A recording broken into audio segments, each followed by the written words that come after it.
ഏവർക്കും നമസ്കാരം. ശുഭകരമാകട്ടെ, ഈ ദിനം സന്തോഷകരമാവട്ടെ, സൗഖ്യകരമാകട്ടെ, അനുഭവങ്ങളും അനുഭൂതികളും നമ്മേവരെയും നയിക്കുമാറാകട്ടെ. ഒളിമ്പസ് സ്വാധ്യായത്തിലെ 6ാമത്തെ അധ്യായം സുസ്ഥിര സമാജ സ്ഥാപനം എന്നുള്ളതില് പല ചുവടുകളിലൂടെ നമ്മൾ യാത്ര ചെയ്യേണ്ടതുണ്ടെന്ന് മനസ്സിലാക്കി. അതില് ആഴ പ്രകൃതി സാക്ഷരത എന്നുള്ളതാണ് ആദ്യ പടമെന്ന് നമ്മൾ ഇന്നലെ സംസാരിച്ചു.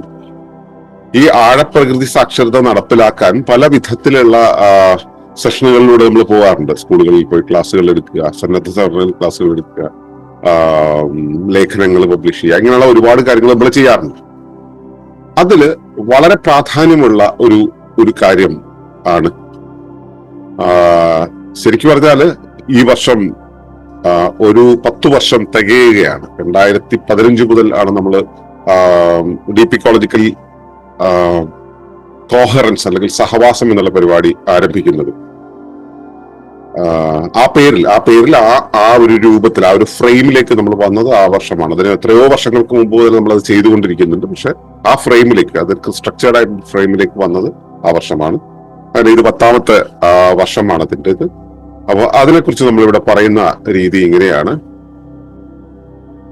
Deep ecological coherence cultivates awareness, experience, survival skills and sustainable futures.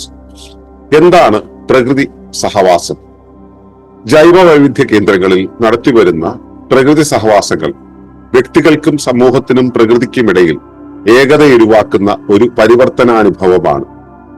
സൈദ്ധാന്തിക പഠനങ്ങൾക്കും ഗ്രൂപ്പ് ചർച്ചകൾക്കും ഗവേഷണ പ്രബന്ധങ്ങൾക്കും ചോദ്യോത്തരിക്കും ഒക്കെ സ്ഥാനം നൽകുന്നുണ്ടെങ്കിലും പ്രകൃതിയോടുള്ള ആദരവും ഉത്തരവാദിത്വവും വളർത്തിയെടുക്കുന്നതിനായി സമുദ്ര, നദി, പർവ്വത, വന, വയൽ യാത്രകളിലൂടെയുള്ള പ്രകൃത്യാനുഭൂതികളും ജൈവ വൈവിധ്യ ബോധ്യങ്ങളും പാരിസ്ഥിതിക കാൽപ്പാടുകൾ ഒഴിവാക്കുന്ന പ്രവൃത്തിശീലങ്ങളും പകർന്നു നൽകുന്നുണ്ട്.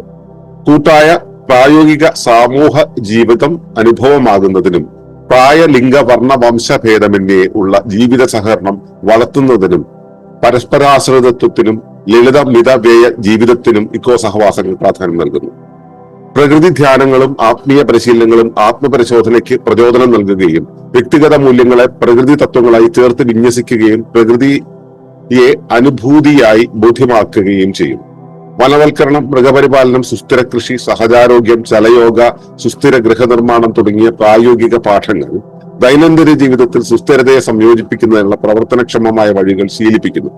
പ്രകൃതിയാണ് താൻ എന്ന ദർശനത്തെയും സുസ്ഥിര സമാജ മാതൃകകൾ സൃഷ്ടിക്കുന്ന ദൗത്യത്തെയും ഉറപ്പിച്ചുകൊണ്ടാണ് ഓരോ സഹവാസവും താൽക്കാലികമായി പിരിയുന്നത്. ജീവിതമാറ്റം ഒറ്റയടിക്ക് വേണ്ടാത്തത് കൊണ്ട് തന്നെ ഈ ലളിത ജീവിതാനുഭവങ്ങൾക്ക് ശേഷം സ്വഗൃഹങ്ങളിലെ സുഖമണ്ഡലങ്ങളിലേക്ക് തിരികെ പോകാമെന്ന ഉറപ്പോടെ മടുപ്പോ ആശങ്കയോ ഇല്ലാതെ പങ്കെടുക്കാനുള്ള അവസരം ഭാവി അംഗങ്ങൾക്ക് ഒരു പ്രത്യാശാപൂർണമായ മാതൃക നൽകുകയും ഭാവിയിൽ ആശങ്കകളില്ലാതെ ചുവടുമാറാൻ ധൈര്യം നൽകുകയും ചെയ്യും. ഇതാണ് ഡീപ്പ് ഇക്കോളജിയെ കുറിച്ച് നമ്മൾ പറയുന്നത്, ഡീപ്പ് ഇക്കോളജിക്കൽ കോഹറൻസിനെ കുറിച്ച് പറയുന്നത്. അപ്പോ ഈ പ്രകൃതി സഹവാസം എന്ന പേരിൽ നമ്മൾ 1900 സഹവാസം എന്ന പേരിൽ 2015 നമ്മൾ ആരംഭിക്കുന്നത്. നമ്മൾ ഇതിന് സമാനമായിട്ടുള്ള പരിപാടികൾ ആരംഭിക്കുന്നത് ഏതാണ്ട് 1986 എന്റെ ഓർമ്മ. പക്ഷെ അവിടെ നമുക്ക് ഏകദിന പരിപാടികളൊക്കെയാണ് നടത്തിയിരുന്നത്. അതിനെ സാധിക്കുള്ളൂ, കാരണം സ്കൂൾ കുട്ടികളാണ്, വീട്ടിൽ നിന്ന് വെളിയിൽ പോകാൻ പെർമിഷൻ ഉണ്ടായിരുന്നില്ല. ആ ഒരു കാലത്ത് നമ്മൾ നടത്തിയപ്പോ നമുക്ക് ആ ഒറ്റ ദിവസത്തെ പരിപാടികളൊക്കെയാണ് നടത്തിയിരുന്നത്. ദിവസത്തെ പരിപാടി, ഒരു ദിവസത്തെ പരിപാടിയൊക്കെയാണ് നടത്തിയിരുന്നത്.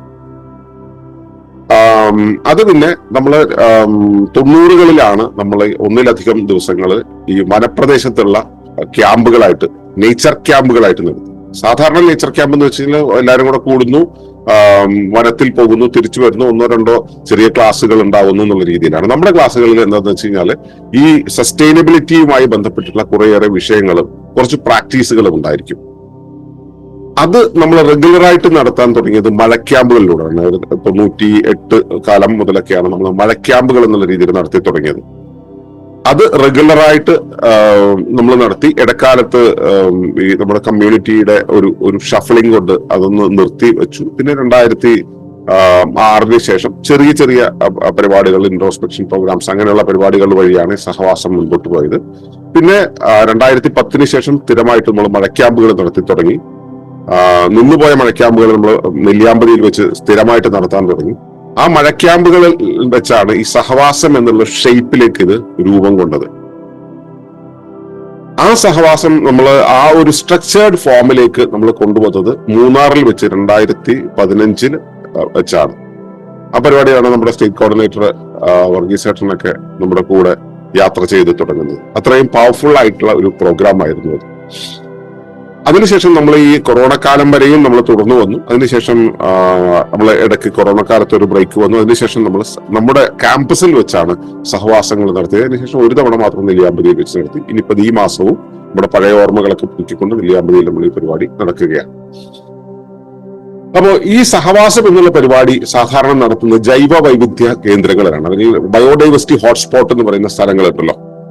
നമ്മൾ ശരിക്കും പറഞ്ഞാൽ വെസ്റ്റേൺ ഗാർഡ്സ് അത്തരത്തിലുള്ള ജൈവ വൈവിധ്യം ഒരുപാട് നിറഞ്ഞു നിൽക്കുന്ന കേന്ദ്രങ്ങളിലാണ് നടത്തി വരുന്നത്. അത് വ്യക്തികൾക്കും സമൂഹത്തിനും പ്രകൃതിക്കുമിടയിൽ ഏകത ഉരുവാക്കുന്ന ഒരു പരിപാടിയാണ്. വ്യക്തി, സമൂഹം, പ്രകൃതി, ഈ 3 കാര്യങ്ങളെയും ഒരുമിപ്പിക്കുന്ന ഒരു പരിവർത്തനാനുഭവം നൽകുക എന്നത് തന്നെയാണ് ഉദ്ദേശം. ശരിക്കും പറഞ്ഞാൽ ഒരു ക്യാമ്പ് നടത്തി കുറച്ച് ആളുകളെ കൂട്ടി പിരിയുക എന്നുള്ളൊരു പരിപാടിയല്ല. ഞാനിപ്പോ കഴിഞ്ഞ ദിവസം നമ്മുടെ വോളണ്ടിയർമാർക്ക് ഞാനത് ഒരു ചെറിയ വിശദീകരണം നൽകിയപ്പോൾ ഞാൻ അവരോട് പറഞ്ഞിരുന്നു, എന്നെ സംബന്ധിച്ചിടത്തോളം സഹവാസം എന്ന് പറയുന്നത് ഒരു എൻറ്റിറ്റിയാണ്, ഒരു ജീവനുള്ള എൻറ്റിറ്റി. അത് ഒരു വ്യവസ്ഥയാണ്, അതൊരു പ്രവാഹമാണ്. അതിനകത്തൂടെ കടന്നു പോകുന്ന മറ്റ് വ്യവസ്ഥകൾക്ക്, മറ്റ് വ്യക്തികൾക്ക് മുകളിൽ ഇതൊരു പ്രവാഹമാണ്. വ്യക്തികളെ ഇതിലൂടെ കടത്തിക്കൊണ്ടുപോകുന്ന പ്രവാഹ അനുഭവമാണ്, പ്രവാഹ അനുവാദമാണ്. അപ്പോ ഒരു വ്യക്തി ഇതിനകത്തൂടെ കടന്നു പോകുമ്പോൾ ഈ സഹവാസം അവരിലൂടെ കടന്നു പോകുന്നു. ആ കടന്നു പോകുന്ന സമയത്ത് അതിന് ഒരു ബോധപരിണാമം ഉണ്ടാക്കാനുള്ള ശേഷി ഉണ്ടാകണം. ബോധപരിണാമത്തിന് സ്വാഭാവികമായിട്ടും ഒരു ഒഴുക്കുണ്ടാവും, ഒരു ക്രമമുണ്ടാവും.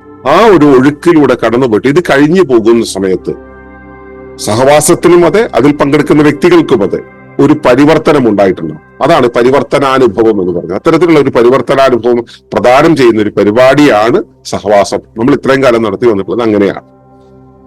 അവിടെ സൈദ്ധാന്തിക പഠനങ്ങൾക്ക് കൃത്യമായ ഒരു സ്പേസ് ഉണ്ട്.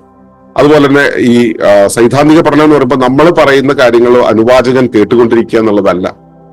വരുന്ന ആളുകൾക്ക്, അതിൽ പങ്കാളികളാകുന്ന ആളുകൾക്കും അവരുടെ അഭിപ്രായ പ്രകടനങ്ങൾക്കും അവരുടെ ആശയങ്ങൾ മുൻപോട്ട് വയ്ക്കുന്നതിനും ഒരു സ്പേസ് ഉണ്ട്. ഗ്രൂപ്പ് ചർച്ചകൾ അതിനൊക്കെ വേണ്ടിയിട്ടാണ്. അതുപോലെ തന്നെ ഇതിനു മുമ്പ് പങ്കെടുത്ത ആളുകൾ അവർക്ക് ഇത്തരം കാര്യങ്ങളിലൂടെ കടന്നു പോകുന്ന സമയത്തുണ്ടായ ബോധ്യങ്ങൾ വെച്ചിട്ട് ഡെസർട്ടേഷൻസ് അവതരിപ്പിക്കാനുള്ള ഒരു സ്പേസ് കൂടെ ഈ സഹവാസങ്ങൾ നൽകുന്നുണ്ട്. സഹവാസം എന്നുള്ള ഒറ്റ പരിപാടിയല്ല, അതൊരു തുടർ പരിപാടിയാണ്. അതുകൊണ്ട് തന്നെ ഇതിനു മുമ്പ് പങ്കെടുത്തവർക്ക് അവരുടെ മറ്റേ ഫെലോഷിപ്പിലേക്കുള്ള യാത്രയുടെ ഭാഗമായിട്ട് അവർക്ക് പ്രബന്ധങ്ങൾ അവതരിപ്പിക്കാനുള്ള വഴികളുണ്ട്. അതുപോലെ തന്നെ അതിന്റെ ഏറ്റവും ഹൈലൈറ്റ് ആയിട്ടുള്ള കാര്യം എന്ന് വെച്ചാൽ നമ്മുടെ ബേസിക് ആയിട്ടുള്ള ഫണ്ടമെന്റൽ ക്വയറീസ് അന്വേഷിക്കാൻ പറ്റുന്ന ഒരു സ്പേസ്, ചോദ്യോത്തരി, ഓപ്പൺ സെഷൻ എന്ന് പറഞ്ഞൊരു സ്പേസ് അതിനകത്ത് കൊടുത്തിട്ടുണ്ട്. ഇതൊക്കെ നൽകുന്നുണ്ടെങ്കിലും പ്രകൃതിയോടുള്ള ആദരവും ഉത്തരവാദിത്വവും വളർത്തിയെടുക്കുന്നതിനായിട്ടാണ് നമ്മൾ ഇതിന് ഏറ്റവും കൂടുതൽ ശ്രദ്ധ കൊടുക്കുന്നത്, മൂല്യങ്ങൾ കൊടുക്കുന്നത്.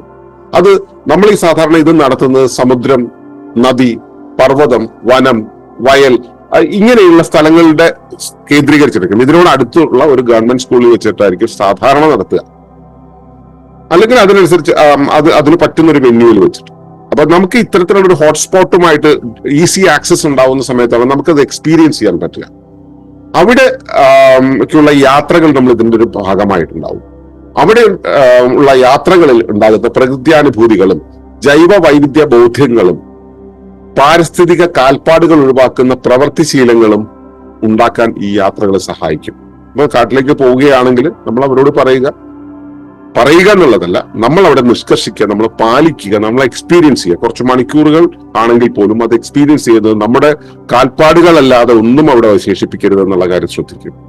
ഒരു ഇലയെ അല്ലെങ്കിൽ ഒരു പൂമ്പൊടി പോലും അവിടുന്ന് തട്ടിയെടുക്കരുത്. നമ്മൾ അവിടുന്ന് ഓർമ്മകളല്ലാതെ ഒന്നും എടുക്കരുത് എന്നുള്ളത് നമ്മൾ പറയും എന്നുള്ളതല്ല, നമ്മൾ അതവിടെ പ്രാക്ടീസ് ചെയ്യും. അവിടെ നമ്മളിപ്പോ കാട്ടിൽ ചെന്നിട്ട് നമ്മൾ ക്ലാസ്സുകൾ അവിടെ പുൽമേട്ടിൽ ഇരുന്ന് എടുക്കുകയാണെങ്കിൽ അവിടെ ഇരിക്കുന്ന ആളുകൾ പുല്ല് പറിക്കുന്ന ഒരു രീതി ഉണ്ടാവും. അതുവരെ നമ്മൾ നിയന്ത്രിച്ചുകൊണ്ടിരിക്കും. ഈ നിയന്ത്രണം എന്ന് പറയുന്നത് നമ്മൾ അവരുടെ മുകളിൽ അടിച്ചേൽപ്പിക്കുന്നതല്ല, അതൊരു ബോധനമാണ്. പ്രകൃതിയോട് ഉള്ള ഒരു ഇടപെടലിന്റെ ബോധ്യം, പ്രകൃതിയോട് നമ്മൾ ഇടപെടാൻ സൂക്ഷിക്കേണ്ടുന്ന വൈകാരിക ബന്ധത്തിന്റെ ഒരു ബോധ്യമാണ്. ഇത് പകർന്നു നൽകാൻ നമ്മുടെ സഹവാസങ്ങൾക്ക് കഴിയുന്നുണ്ട്. ആ ബോധ്യമാണ് പിന്നീട് തുടർന്ന് നമ്മുടെ കൂടെ ആളുകൾ യാത്ര ചെയ്യാൻ തയ്യാറാകുന്നത്. അതുപോലെ മറ്റൊരു കാര്യമാണ് കൂട്ടായ പ്രായോഗിക സാമൂഹിക ജീവിതം അനുഭവമാകും. സഹവാസങ്ങളിൽ നമുക്ക് എല്ലാവർക്കും പ്രത്യേകം താമസം ഉണ്ടാവില്ല. പലരും ചോദിക്കാറുണ്ട് നമുക്ക് പ്രത്യേകം റൂം കിട്ടുമോ എന്നുള്ളത്. സ്ത്രീകളും പുരുഷന്മാരും എങ്ങനെ ഒരുമിച്ച് ജീവിക്കും? നമ്മുടെ കേരളത്തിലെ ഒരു വലിയ പ്രശ്നമാണല്ലോ.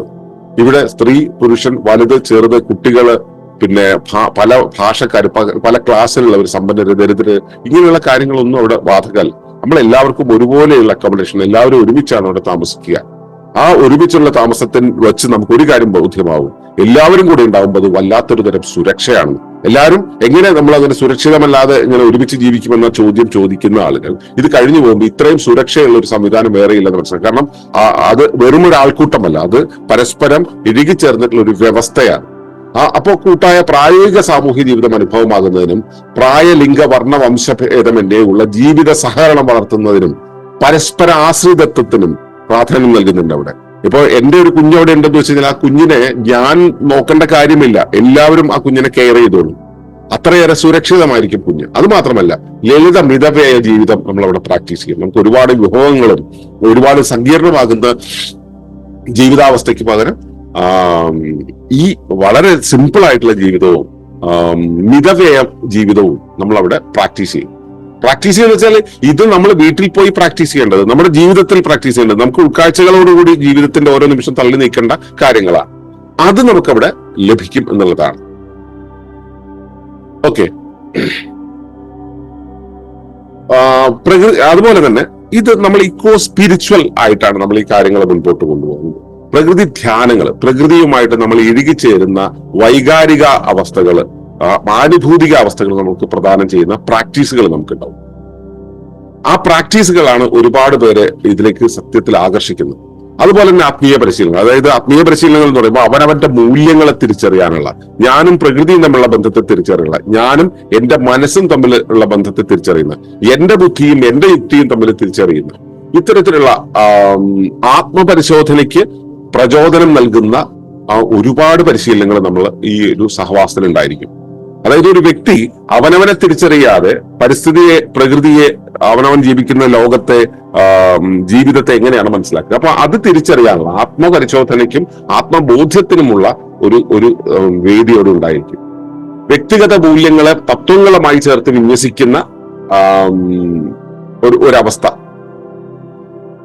അവിടെ നമുക്ക് പരിശീലിക്കാൻ പറ്റും. എന്റെ മൂല്യങ്ങൾ, പ്രകൃതി തത്വങ്ങൾ. പ്രകൃതി തത്വങ്ങൾ എന്ന് പറയുന്നത് പ്രകൃതിയുടെ നിരന്തരമായിട്ടുള്ള പ്രതിഭാസങ്ങളാണ്, നിയമങ്ങളാണ്. ഇത് എന്റെ ഉള്ളിലുള്ള മൂല്യങ്ങളുമായിട്ട് ചേർത്തിണക്കി വായിക്കുമ്പോഴാണ് ഞാൻ എത്രത്തോളം നീതി പുലർത്തുന്നുണ്ട്, ഞാൻ എത്രത്തോളം സത്യസന്ധമാകുന്നുണ്ട് എന്ന കാര്യങ്ങൾ കൃത്യമായിട്ട് മനസ്സിലാക്കാൻ പറ്റുക. അപ്പൊ അതിനോട് പ്രകൃതി തത്വങ്ങളായിട്ട് ചേർത്ത് വിന്യസിക്കാൻ, പ്രകൃതി മൂല്യങ്ങളെ വ്യക്തിഗത മൂല്യങ്ങളെ പ്രകൃതി തത്വങ്ങളുമായിട്ട് ചേർത്ത് വിന്യസിക്കുകയും പ്രകൃതിയെ അനുഭൂതിയായി ബോധ്യമാവുകയും ചെയ്യും. ആ സമയത്ത് നമുക്കിവിടെ പ്രകൃതി എന്ന് പറയുന്നത് എവിടെയോ നിൽക്കുന്ന മല, എവിടെയോ നിൽക്കുന്ന പുഴ എന്ന രീതിയിൽ യുക്തിയിലാണ്. പാഠപുസ്തകത്തിൽ സുസ്ഥിരതയ്ക്ക് വേണ്ടി നമ്മൾ സംരക്ഷിക്കേണ്ടുന്ന ഒരു സാധനമായിട്ടാണല്ലോ പ്രകൃതി. അവൾ നമ്മളെ സംരക്ഷിക്കുന്ന ഒരു ബോധ്യം നമുക്കില്ല. ഇവിടെ നമുക്ക് അതാണ് ബോധ്യമാകുന്നത്. അവൾ നമ്മളെ സംരക്ഷിക്കുന്നു, പ്രകൃതി നമ്മളെ സംരക്ഷിക്കുന്നു. പ്രകൃതിയുടെ ശരീരത്തിന്റെ ആ ഗർഭപാത്രത്തിനകത്തിരിക്കുന്ന ഒരു ചെറിയ കരുവാണ് നമ്മൾ. ആ കരു അതിനകത്ത് ഒതുങ്ങി ജീവിക്കുക എന്നുള്ളതാണ് വേണ്ടതെന്ന ബോധ്യം നമുക്ക് ആനുഭൂതികമായി മനസ്സിലാവും. യുക്തി കൊണ്ട് മനസ്സിലാകുന്ന സൈദ്ധാന്തികമായി നമ്മൾ പഠിക്കുന്നുണ്ട്, അതല്ലാതെ ആനുഭൂതികമായിട്ട് ബോധ്യമാകും. അതിനുമപ്പുറത്ത് വനവൽക്കരണം, മൃഗപരിപാലനം, സുസ്ഥിര കൃഷി, സഹജാരോഗ്യം, ചലയോഗ, സുസ്ഥിര ഗൃഹനിർമ്മാണം തുടങ്ങിയ പ്രായോഗിക പാഠങ്ങൾ നമ്മൾ ഇവിടെ പഠിക്കുന്നുണ്ട്. പക്ഷെ അത് നമ്മളിപ്പോ അത് ഇക്കോ വില്ലേജിൽ വെച്ച് നടത്തുന്ന സമയത്താണ് ഇതെല്ലാം നടത്താൻ പറ്റുക. നമ്മളിപ്പോ ഒരു കാടോരത്തുള്ള ഒരു സ്കൂളിൽ വെച്ച് നമുക്ക് ഗൃഹനിർമ്മാണം പഠിപ്പിക്കാൻ കഴിയില്ലല്ലോ. അതിനെക്കുറിച്ച് സംസാരിക്കും, ചർച്ചകളിൽ വരും, വിഷയാവതരണത്തിൽ വരും. പക്ഷെ ഇത് പ്രായോഗികമാക്കാൻ കഴിയില്ല. അതേസമയം ഇക്കോ വില്ലേജിൽ വെച്ച് ചെയ്യുന്ന സമയത്ത് അവിടെ വനവൽക്കരണത്തിനുള്ള സ്പേസ് ഉണ്ടാവും, വനം സംരക്ഷിക്കുന്നതിന്റെ അതിന്റെ ആ ഒരു ഹൃദയബന്ധത്തിന്റെ ഒരു അവസ്ഥ, മൃഗപരിപാലനം, നമുക്കവിടെ മൃഗങ്ങൾ അവൈലബിൾ ആയിട്ടുള്ളപ്പോൾ അതിനോട് ഇടപെടൽ എന്നുള്ളൊരവസ്ഥ, സുസ്ഥിര കൃഷിയെ കൈകാര്യം ചെയ്യുന്ന ഒരവസ്ഥ, സഹജാരോഗ്യത്തെ മെയിൻറ്റെയിൻ ചെയ്യേണ്ട ഒരു അവസ്ഥ. ഈ പരിപാടിക്ക് വരുന്ന ആളുകൾ പ്രത്യേകതരം ഭക്ഷണമാണ് നമ്മൾ ഈ സഹവാസികൾ കൊടുക്കുക എന്നുള്ളത് കൊണ്ട് തന്നെ ഭക്ഷണത്തിന്റെ അവൈലബിലിറ്റിക്കും ടൈം ടേബിളിനും ഒക്കെ വ്യത്യാസം ഉണ്ടാവുന്നുള്ളത് തന്നെ വരുന്ന പലർക്കും വരുന്ന സമയത്ത് ഉണ്ടാവുന്ന അൺഈസിനെസ് പലതും ഇവിടുന്ന് സഹവാസം കഴിഞ്ഞ് പോകുന്ന സമയത്ത് മാറിയിട്ടുണ്ടാവും. അപ്പൊ അങ്ങനെയുള്ള സഹജാരോഗ്യവുമായിട്ട് ബന്ധപ്പെട്ടുള്ളത് എല്ലാ ദിവസവും രാവിലെ ചലയോഗ പ്രാക്ടീസ് ചെയ്യാറുള്ള ശരീരത്തിന്റെ ബേസിക് ആയിട്ട് ശരീരവും മനസ്സും പ്രകൃതിയും തമ്മിൽ ബന്ധിപ്പിക്കുന്ന ബേസിക് ആയിട്ടുള്ള പ്രാക്ടീസ് ആയിട്ടുള്ള ചലയോഗ എന്നുള്ള ഒരവസ്ഥ പ്രാക്ടീസ് ചെയ്യുന്നുണ്ടാവും. ഇങ്ങനെയുള്ള സുസ്ഥിര ഗൃഹനിർമ്മാണ പാഠങ്ങള്, അതുപോലെ തന്നെ ലളിതമായിട്ട് കാര്യങ്ങളെ മെയിൻറ്റെയിൻ ചെയ്യേണ്ട കാര്യങ്ങൾ, ഇപ്പൊ ഉദാഹരണത്തിന് ഒരു പാത്രം കഴുകുന്നത്, കുളിക്കുന്നത്, എല്ലാ കാര്യത്തിലും നമുക്ക് എങ്ങനെയാണ് നടപ്പിലാക്കേണ്ടത് എന്നുള്ള നവഗോത്ര സംസ്കാരത്തെ കൃത്യമായിട്ട് ബോധ്യപ്പെടുത്തുന്ന പ്രായോഗിക പാഠത്തില് ദൈനംദിന ജീവിതത്തിൽ എങ്ങനെയാണ് സുസ്ഥിരതയെ സംയോജിപ്പിക്കുക എന്നുള്ളത് ആ പ്രവർത്തനക്ഷമമായ വഴികൾ നമ്മളെ ശീലിപ്പിക്കും. പ്രകൃതിയാണ് താനെന്ന ദർശനം ഈ സഹവാസം കഴിയുമ്പോഴേക്കും കൃത്യമായിട്ട് ബോധ്യപ്പെടുന്നു. ഞാൻ പ്രകൃതിയാണെന്നുള്ള ആ ബോധ്യം ഉണ്ടായിട്ടുണ്ടാവും.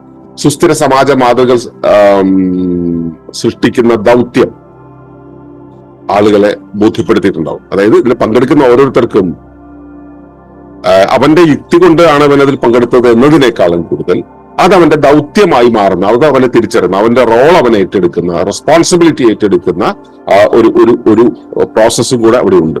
അപ്പൊ ഇതിലൂടെ കടന്നുകൊണ്ടാണ് ഓരോ സഹവാസവും ശരിക്കും പിരിഞ്ഞു പോകുന്നത്. അത് സ്ഥിരമായിട്ട് പിരിയലല്ല, അടുത്ത തവണ വീണ്ടും കൂടാമെന്നുള്ള രീതിയിൽ നമ്മൾ പിരിയുന്നത്. ഇവിടെ ഉണ്ടാകുന്ന ഒരു പ്രത്യേകത എന്ന് വെച്ചാൽ ജീവിതമാറ്റം ഒറ്റയടിക്ക് വേണ്ട ഇവിടെ, അല്ലെ?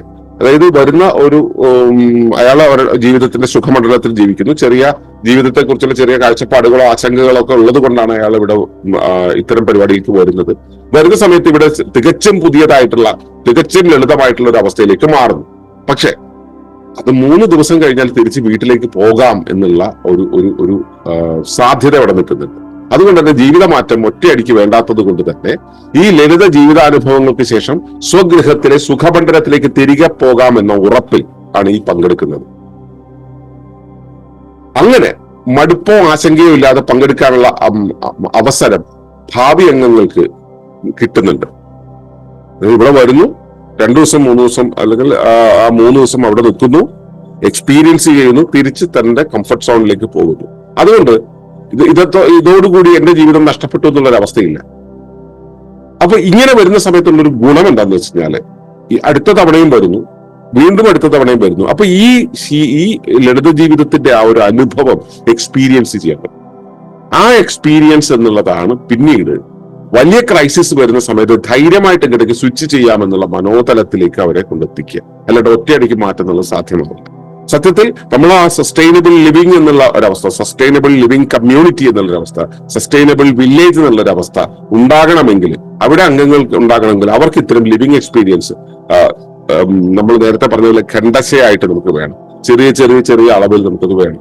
അത് കൊടുക്കാൻ കഴിയണം. അത് കൊടുക്കാൻ വേണ്ടിയാണ് ഈ ഡീപ്പ് ഇക്കോളജിക്കൽ കോഹറൻസ് എന്നുള്ള അവസ്ഥ ഉണ്ടാകുന്നത്. ഒരു കാര്യം ഞാൻ ഇതിൽ ചേർത്തിട്ടില്ലാത്തൊരു കാര്യം കൂടെ പറയാം. നമ്മൾ ഈ നേരത്തെ സൂചിപ്പിച്ചിരുന്നല്ലോ, പ്രബന്ധങ്ങളുടെ അവതരണം, ആവർത്തിച്ചുള്ള കാര്യം എന്നുള്ളതൊക്കെ. ഇതുവഴിയാണ് നമ്മുടെ ഡീപ്പ് ഇക്കോളജിക്കൽ ഫെലോഷിപ്പ് എന്നുള്ള ഒരു പ്രോസസ്സ് കൂടെ നടക്കുന്നത്.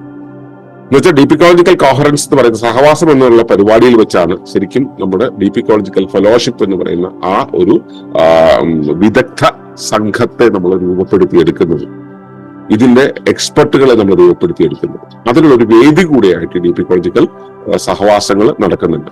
നിലവിൽ സഹവാസം എന്ന പേരിൽ തന്നെ ഇനി വരാൻ പോകുന്ന ഈ മാസം വരുന്ന പരിപാടി എന്ന് പറയുന്നത് 40ാമത്തെ സഹവാസമാണ്. ഇത്ര 40ഓളം സഹവാസങ്ങൾ നടത്തിയതിലൂടെയാണ് നമുക്ക് കേരളമെമ്പാടും നമുക്ക് ഈ ബന്ധുക്കളുടെ അംഗങ്ങളുടെ ഒരു വേരുണ്ടായത്. അത് തുടർന്ന് ഇനിയും പോകുക വഴിയാണ് നമ്മൾ ഇക്കോ വില്ലേജിലേക്കുള്ള കൂടുതൽ റിസോഴ്സുകൾ കണ്ടെത്തുക എന്നതാണ് ഇവിടെ അറിയിക്കാനുള്ളത്.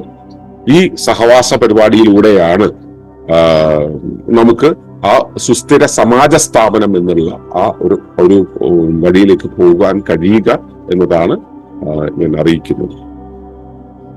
ഈ സഹവാസങ്ങളുടെ അനുഭവങ്ങളിലേക്ക് വന്നെത്താൻ നിങ്ങളെ ഏവരെയും ക്ഷണിച്ചുകൊണ്ട് നിർത്തുന്നു. നന്ദി, നമസ്കാരം.